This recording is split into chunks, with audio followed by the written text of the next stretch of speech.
Hello, I'm Ben Wattenberg. This week on Think Tank, we look at Cuba. Relationships between Cuba and the United States are warming up from frigid to cold. Does this signify a warming trend? Is there more to come? Joining us to sort through the conflict and the consensus are Georgie Anne Geyer, syndicated columnist and author of Guerilla Prince, the Untold Story of Fidel Castro. Frank Calzon, formerly of Freedom House, now the executive director of the Center for a Free Cuba. William LeoGrande, professor of political science at American University and author of Our Own Backyard, the United States in Central America, 1977 to 1992. And Eusebio Mujal-Leon, chairman of the government department at Georgetown University. The topic before the House: is there hope for Havana? This week on Think Tank.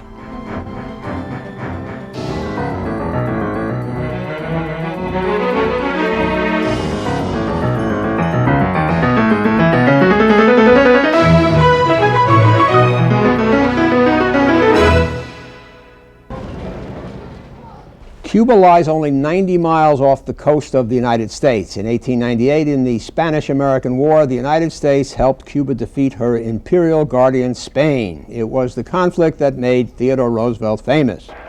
In 1952, an anti-communist Cuban army colonel, Fulgencio Batista, tightly aligned with the United States government, seized power in a coup. A counter-revolution sprung up, led by a young revolutionary named Fidel Castro. 40 years ago, this year, in 1959, Castro's revolution was successful. Castro turned Cuba into a socialist dictatorship and cemented ties with the Soviet Union, America's Cold War adversary. Private industry, including many American firms, was nationalized. The United States began an economic embargo. In an attempt to oust Castro in 1961, the CIA equipped a ragtag army of Cuban exiles and landed it disastrously on the shores of Cuba at the Bay of Pigs. The following year, the Soviets began building missile bases in Cuba, leading to the Cuban Missile Crisis of 1962. Over the years, Castro attempted to export his communist revolution to other states in Latin America. Today, Fidel Castro is still in power, the longest continuously ruling head of any nation. Although the Cold War is over, relations between America and Havana remain tense. But in January of 1998, the Pope visited Cuba and called on the United States to lift its embargo.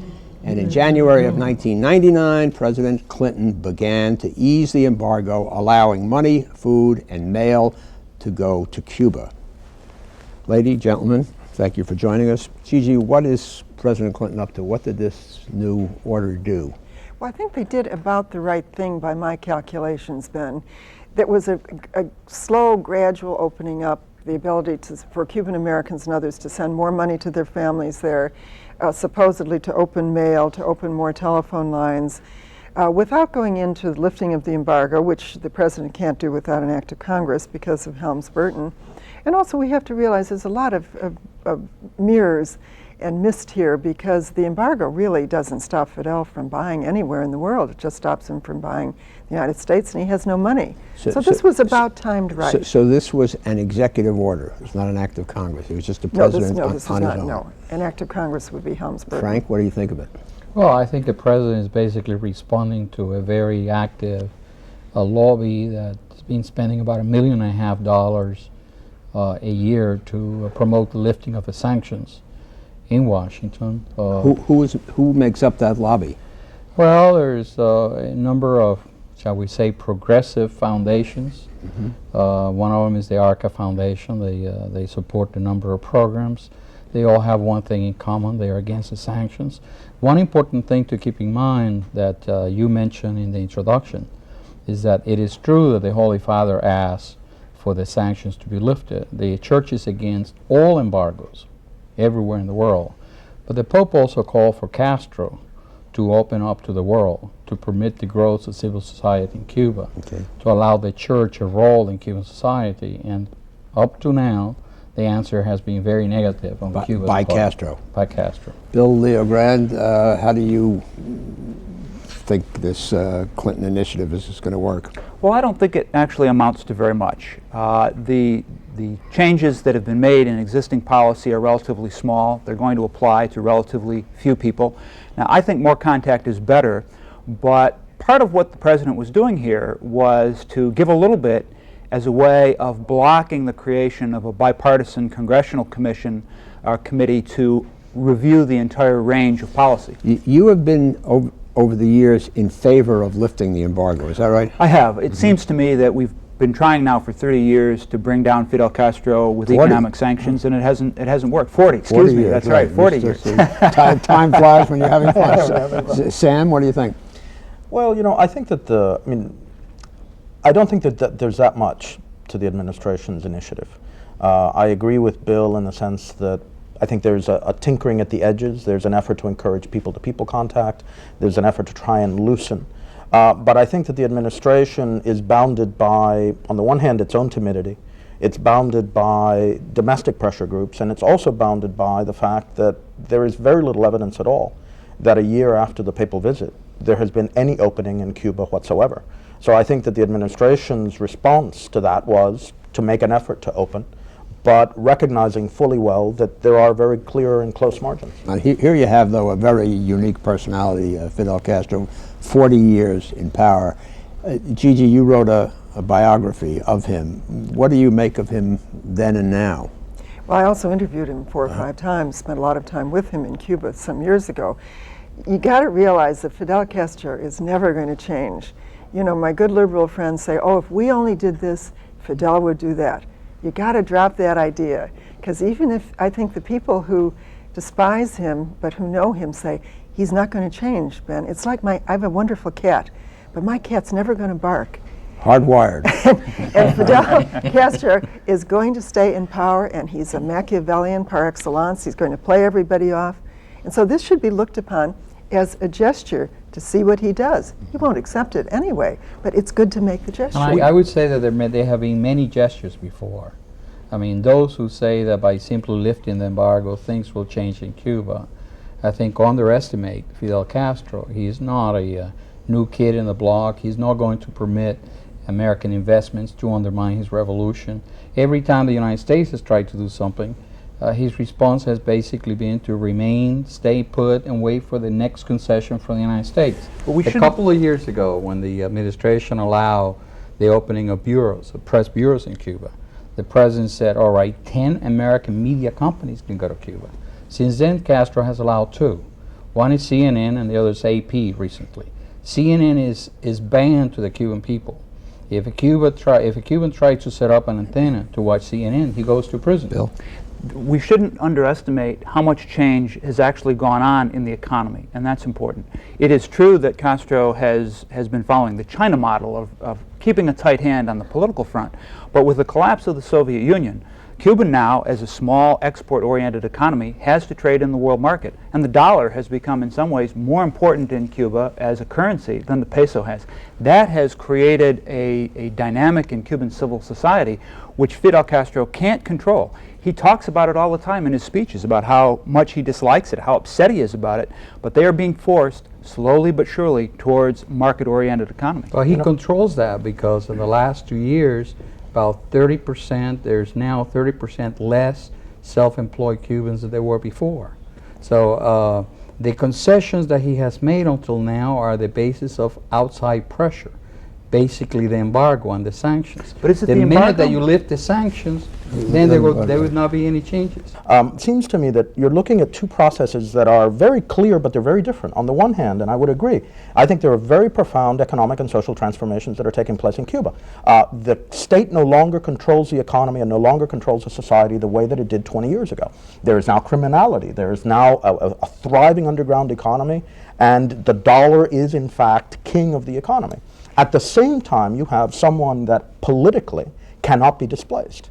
And I think that what we're doing is we're seeing a movie that is frozen in time, and until Castro passes from the scene, you're not going to be able to see the transformation. Let me ask a question. There's a perennial argument going on in Washington about embargoes.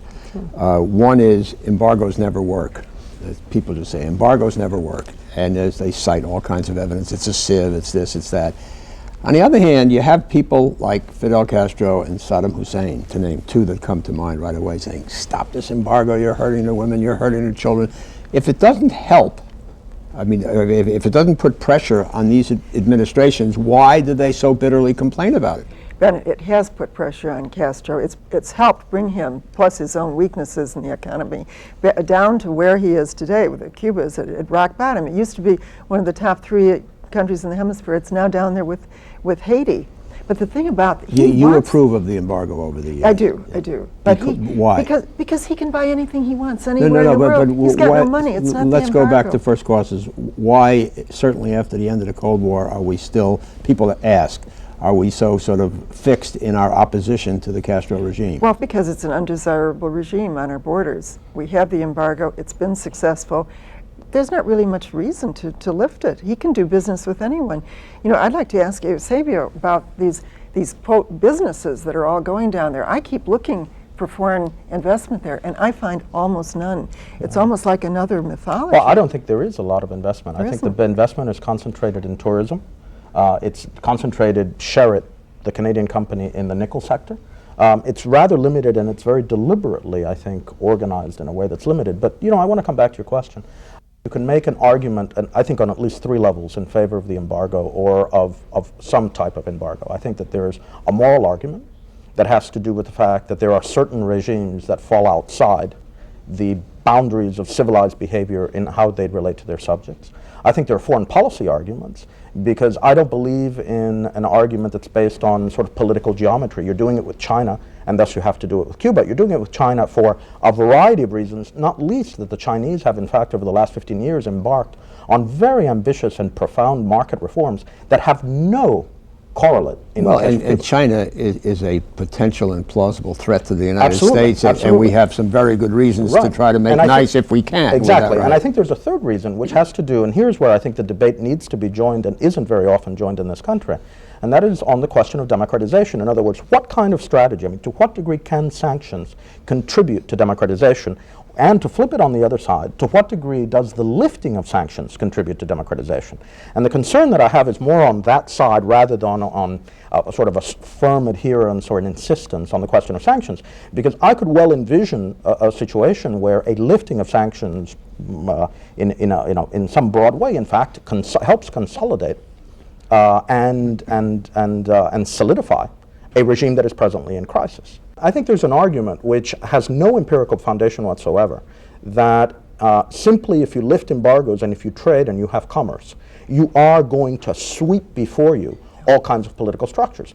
In fact, the case of China is a wonderful case. You know, 23 years after the death of Mao, after extraordinary economic transformations, the same group is in political power. They may be in crisis, there may be all kinds of problems, but the same group stays in power. Well, I think ahead, Fidel Castro is going to be in power until he dies, in my judgment, whether there's a U.S. embargo or whether there isn't a U.S. embargo. I don't think it actually makes any difference. But we can't talk about why we have an embargo without talking about domestic American politics, it seems to me. Cuban Americans have, for the most part, not unanimously, but for the most part, been in favor of maintaining sanctions against the Castro regime. And they are strategically located in Florida and in New Jersey, which are important electoral states, and they've become an important factor in domestic American politics. They're a small group, but they have an intense interest in this issue. They are well organized, and in American politics, a well organized small group of people is generally going to win a policy debate against a large group of people who don't really care about an issue. There is another argument. It's just, we heard a lot about it during the Cold War, and it's always present in American foreign policy, which is, should our foreign policy be in the American interest or in the interest of Americans? And these Cubans who are living, Cuban Americans, citizens who vote, who are living, as you say, particularly in Florida, I guess there's a large community in New Jersey, they do have a vote. They are American citizens. They have a right to lobby and make their case to their government. Absolutely, to do certain things, and we see this, I mean, we see it with the Israeli lobby, we see it with the Greek lobby. A whole part of the Cold War had to do with the lobbies of the so-called captive nations. And I think appropriately so. This is a universal nation, and you have to blend the national interest with the interest of Americans. The American interest and the interest of Americans is sort of a blend. But Ben, I think there's... You don't agree with that? No, I don't agree with that at all, Ben. We're becoming a country where of group rights, where various groups with interests that often are antithetical completely to the interest of the nation as a whole, where these groups are dominating foreign policy. And they're not, for instance, the Cuban Americans, whom I have great respect for, they're not dominating it through the vote, they're dominating it through very, very good campaign contributions to members of Congress. I'm shocked. And to a lot of threats. Is But that- no, it's not a nice process. Of course, it's a I very mean, nasty democracy. process. Frank, will I you think there defend are this? other- Right. I'm always surprised when some of my friends in the academic community talk about the role of Cuban Americans in foreign policy. Nobody mentions the Black Caucus or some other elements. But in the Cuban case, in the Cuban debate, there's something even more significant. The Black Caucus is not principally engaged in foreign policy, it's engaged in domestic policy. They Well, have gotten involved in African policy a little The bit, Black but basically... Caucus play a most significant role in U.S. policy toward Haiti, in which American lives were put at risk, and in support of sanctions against South Africa. But putting that aside, there's another very narrow interest that has very little to do with national interest, and that's corporate interests. Those are some of the folks that want to trade with Gaddafi, with Saddam Hussein. And believe me, the debate on Cuba has very little to do with Cuba. The debate on lifting sanctions on Cuba have to do with USA engaged and these business, corporate, narrow corporate interests who see Cuba as an opportunity, as a way of opening trade. Isn't that what Lenin said, that the capitalists would sell the communists the rope to hang the capitalists, right? Is that right? I mean, Something like that they would sell most any damn thing, right? So the idea is to lift the sanctions against Cuba as a way of then moving on to lift the sanctions against Gaddafi and against Saddam Hussein. And your In the interest, you are saying, of the bottom line of profit. That's right. That they don't And care that who has it very goes little to. to do with American boys being sent somewhere to kill and getting killed. And that's the answer to your first question that you said, why embargoes? Well, when the president has to look at a problem in the outside world, he could send the Marines in, he could make a speech, he could put sanctions in place, and I think the idea of saying sanctions in all cases doesn't make sense. It's a way of denying the United States an opportunity of using that tool. The sanctions against Castro are not there for philosophical reasons. They're there as a negotiating tool. If Castro is willing to give something in return, then you lift the sanctions. You said the magic word again, Castro. What sort of a, just so we bring people up to date, and you say there have been many changes, Sam, what sort of a regime is it in Cuba today? I mean, what is it that Americans find so offensive? I think what is also objectionable to some Americans is that when you look at the policy of engagement, what do you get? The sanctions on one side, the engagement in the other. Well, the Sherritt mining company pays Castro $9,500 a year per worker, and then those workers get paid $15 a month. That's what you would have if you lift the sanctions. I think that's what Frank just said. That is the most important thing. He treats his people are serfs. These companies come here. They think they're serfs. Well, they're serfs of the manor house. He gives them to foreign companies who are not making money. Incidentally, they're just like they're not making money in China and Russia. These are our big corporations. He gives them like serfs, and the companies pay him in dollars. He pays the serfs in this $15 a month in pesos, which are worthless. I mean, this is a regime in the 20th century, going into the 21st century. But that's a good example of the kind of economic contradictions that the regime is running into as it begins to open itself up economically internationally. And in fact, there have been a couple of cases, my understanding is, of companies that have come in and set up in the new free trade zones, which have been allowed to begin to pay workers directly. So there's internal pressures for them to try and keep the segmentation between the domestic peso centrally planned economy and the areas of the economy that are having to deal with the world market and therefore having to begin to adopt a kind of market discipline. Yeah, but the bottom line is that the policy of engagement that the Canadians and others have strengthened the government. the trade that they have, or is the military are in charge of most of these companies? I think in the long run this is that's not not free right, trade. Frank. Well, this is not free trade with the Cuban people. This is free trade with the Cuban government, with the Cuban military. I think the more the economy opens up and the more the economy slips outside the command of the government, and the more that the centralized planned economy is eroded at the margins by market mechanisms, the harder it is for the regime over the long run to maintain political control. Let me go back to something. We are still talking about a one-man, one-country situation. I mean, this is not one man, one vote. This is one man, one country. Suppose there were free elections in Cuba.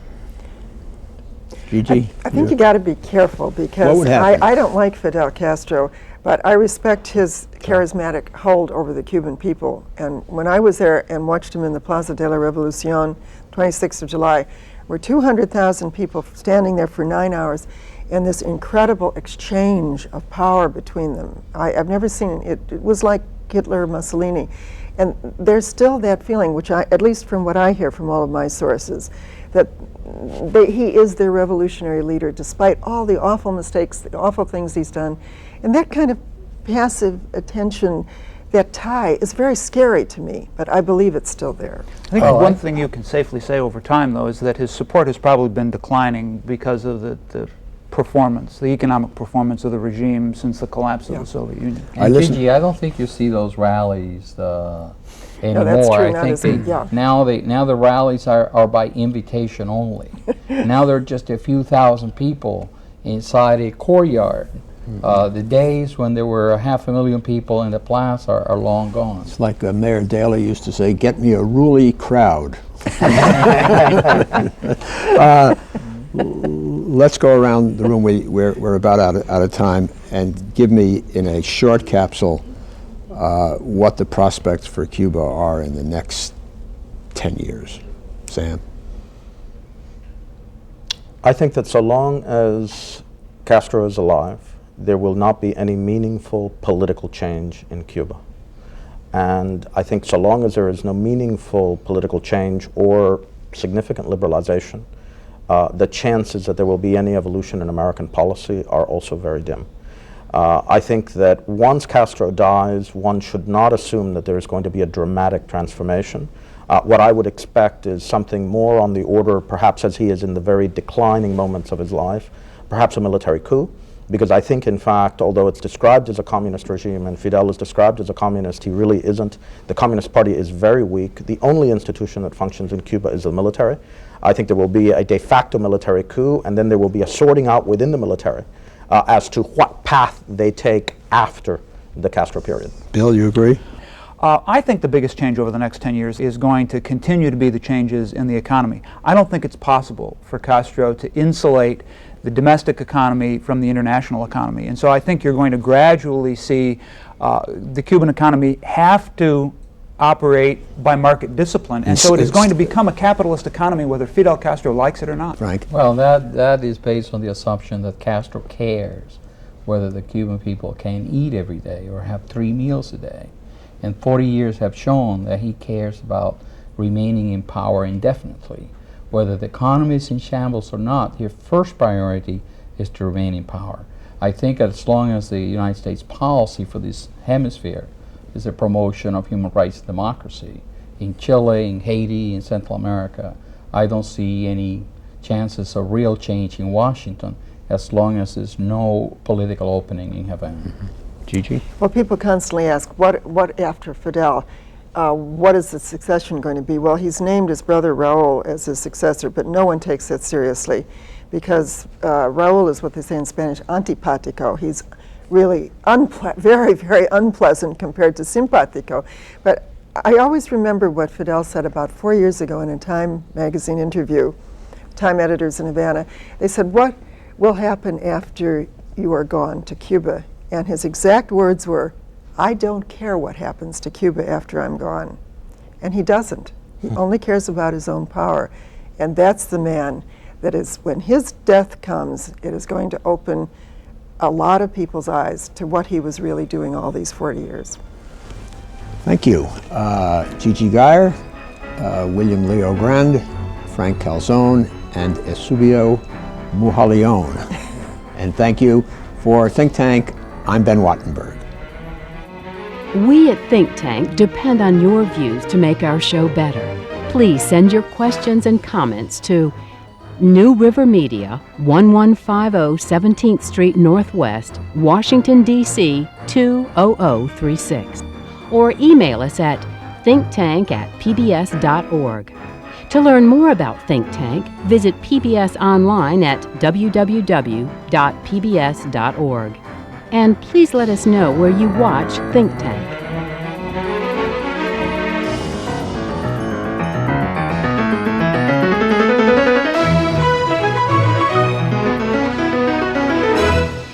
This has been a production of BJW Incorporated in association with New River Media, which are solely responsible for its content.